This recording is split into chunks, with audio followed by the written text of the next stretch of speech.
Terima kasih Anda masih bersama kami. Saudara, Satreskrim Polres Batu melakukan operasi tangkap tangan atau OTT pelaku pemerasan terhadap pengurus pondok pesantren di Kota Batu. Polisi menangkap 2 orang, yakni seorang yang mengaku wartawan dan seorang aktivis perlindungan anak.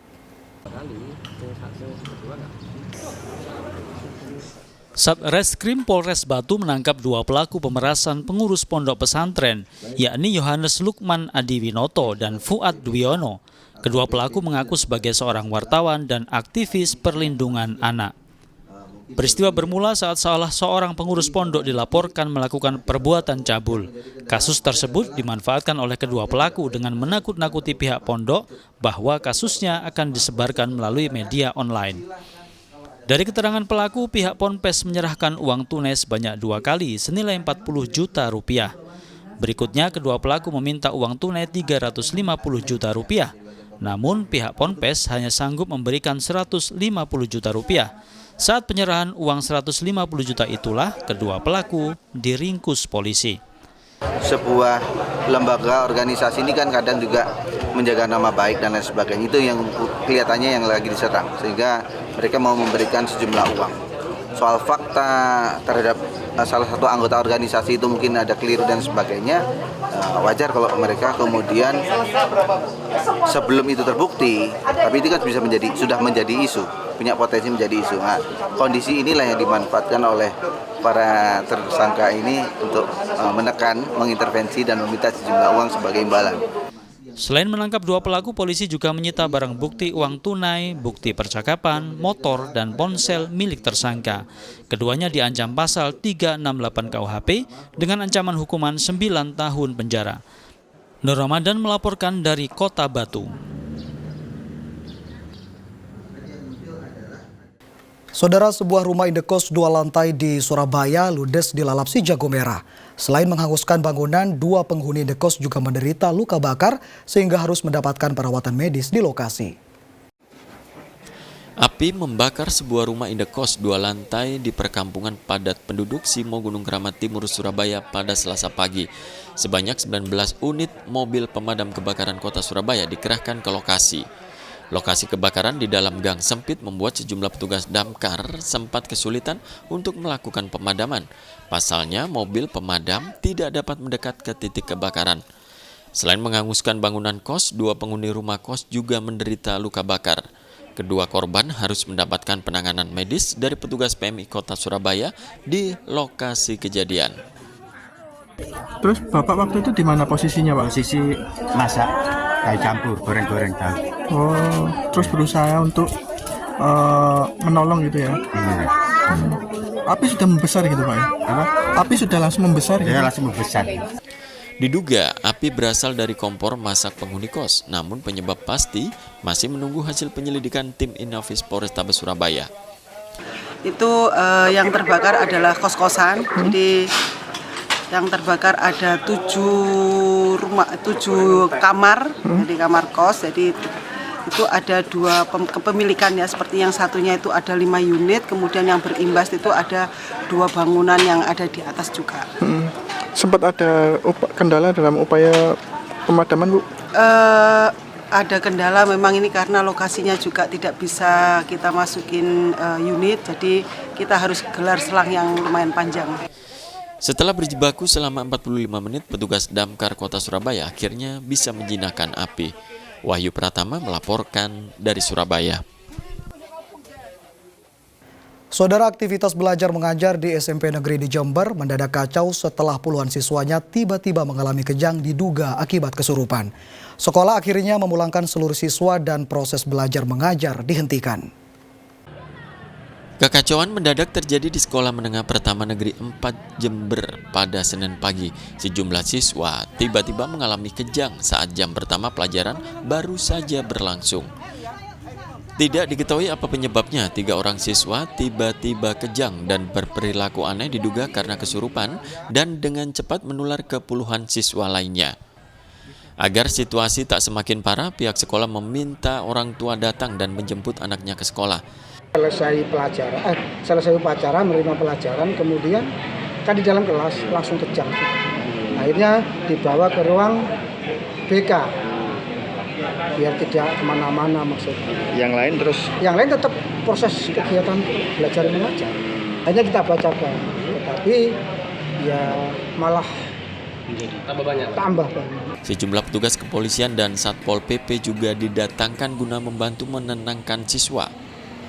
Pihak sekolah memulangkan seluruh siswa sehingga proses belajar mengajar dihentikan. Tommy Iskandar melaporkan dari Jember. Saudara, seorang pria di Situbondo tewas diduga akibat tersetrum perangkat listrik yang digunakannya mencari ikan di sungai. Menolak jenazah dibawa ke rumah sakit, keluarga korban cekcok dengan petugas.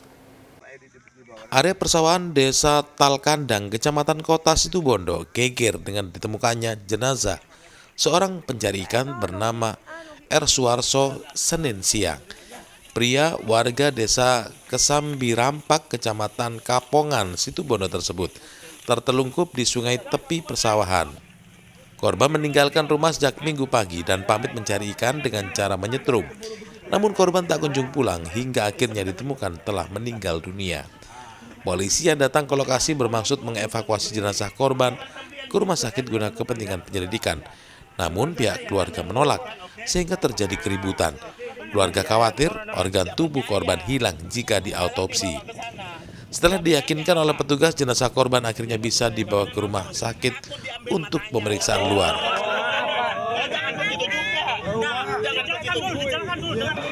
Seorang laki-laki yang meninggal di sungai. Selanjutnya kita datangi ke TKP. Setelah itu kita upayakan bekerja bersama-sama dengan pihak TNI, BPBD untuk mengevakuasi jenazah ke Rumah Sakit Umum Situbondo dengan maksud untuk dilakukan otopsi.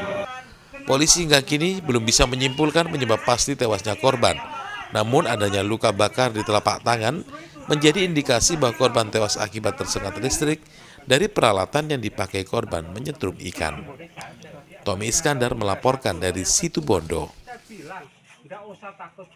Saudara, sejumlah ibu rumah tangga di Trenggalek diduga menjadi korban penipuan arisan dengan total kerugian mencapai 4 miliar rupiah. Mereka melaporkan pengelola arisan ke Polres Trenggalek. Korban arisan yang diwakili sejumlah ibu rumah tangga melaporkan pengelola arisan berinisial SW ke Mapolres Trenggalek. SW diduga menggelapkan dana sekitar 42 anggota arisan mencapai total 4 miliar rupiah. Arisan dijalankan dengan sistem menurun dan setiap anggota memiliki setoran berbeda. Anggota yang mendapatkan undian arisan mendapat pencairan dana dari 30 hingga 75 juta rupiah. Kegiatan arisan tersebut berjalan lancar selama 5 tahun. Namun beberapa pekan terakhir pengelola tidak bisa dihubungi, padahal banyak anggota yang belum menerima pencairan dana arisan. Selain arisan, admin juga menawarkan investasi lelang dengan iming-iming bunga tinggi. Dengan modal 10 juta rupiah bisa menjadi 11 hingga 12 juta rupiah per bulan. Nomor bawah dia untung, kalau di atas ya yang pasti tidak ada untungnya. Ini berjalan lancar hampir 5 tahun. Nah, akhir-akhir ini kayaknya kan ada kendala gitu loh. Nggak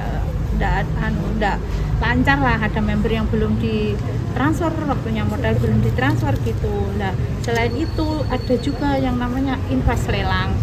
Dia itu melelang arisan ke para member dengan iming-iming bunga 10 jutanya itu kembali nanti 11,5 juta, kadang 12 juta gitu. Kedatangan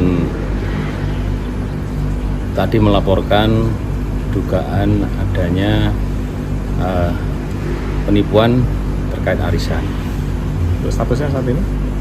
Masih pengaduan, nanti kita dalami lagi.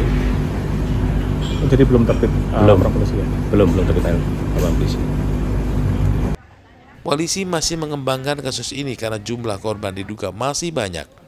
Apalagi SW memiliki sekitar 64 grup dengan anggota yang berbeda-beda.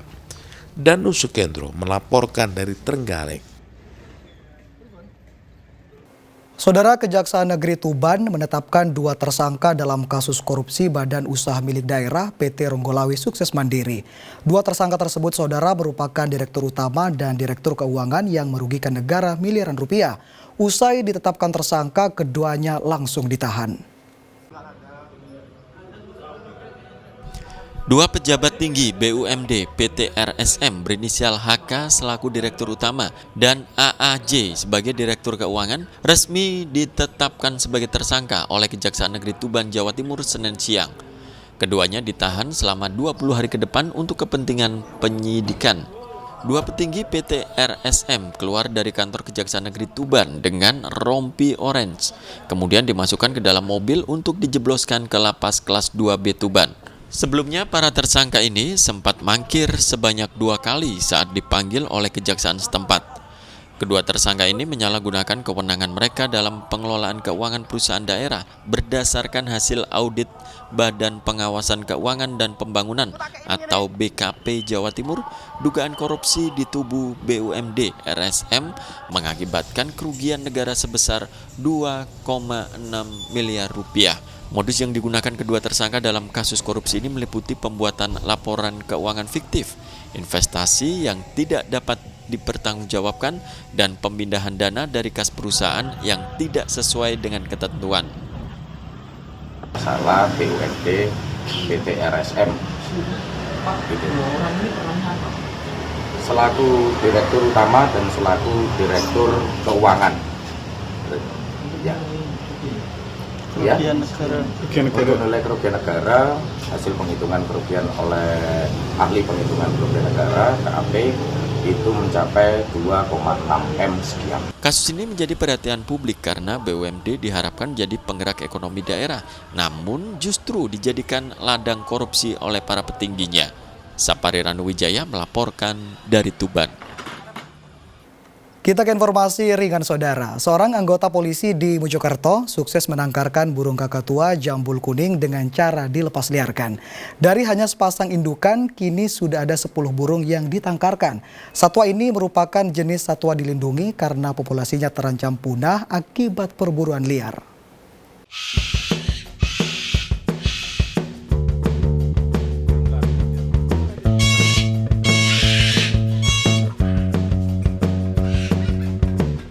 Adalah Ahmad Sodik, anggota polisi yang sukses menangkarkan burung kakatua jambul kuning atau nama latinnya Kakatua sulfurea. Di tengah kesibukannya menjadi Babin Kamtipmas di Polsek Pacet, polisi berpangkat Aibda itu meluangkan waktu merawat dan memberi makan burung-burungnya. Sepulang dinas, Aibda Ahmad Sodik biasa memeriksa kondisi kesehatan burung hasil penangkaran di sekitar rumahnya, Desa Pandan Arum, Kecamatan Pacet, Kabupaten Mojokerto. Berbeda dari penangkaran pada umumnya, Ahmad Sodik menangkarkan kakatua jambul kuning itu dengan cara dilepas liarkan di sekitar rumahnya. Meski tanpa dikandangkan, burung jenis paruh bengkok itu akan pulang ke rumah sang polisi pada sore hari untuk tidur di teras maupun dahan-dahan pohon sekitar rumahnya.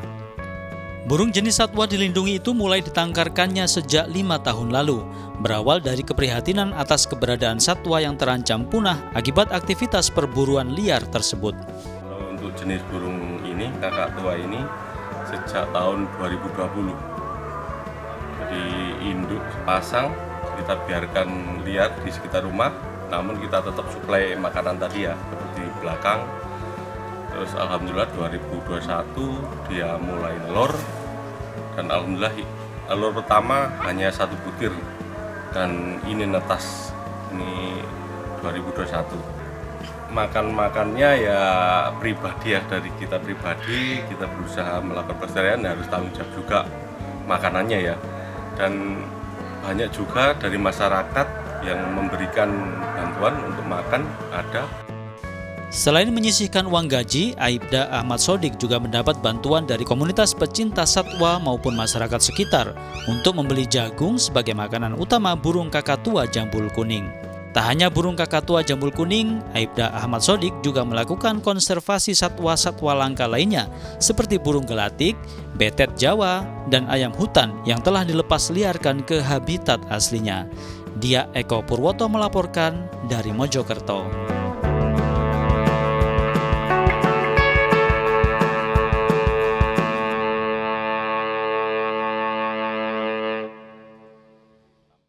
Dan saudara, informasi tadi sekaligus mengakhiri kebersamaan kita di Liputan 6 Daerah Jawa Timur hari ini. Atas nama seluruh kru yang bertugas, saya Imam Fawaid mengucapkan terima kasih atas perhatian Anda. Selamat beraktivitas dan salam SCTV.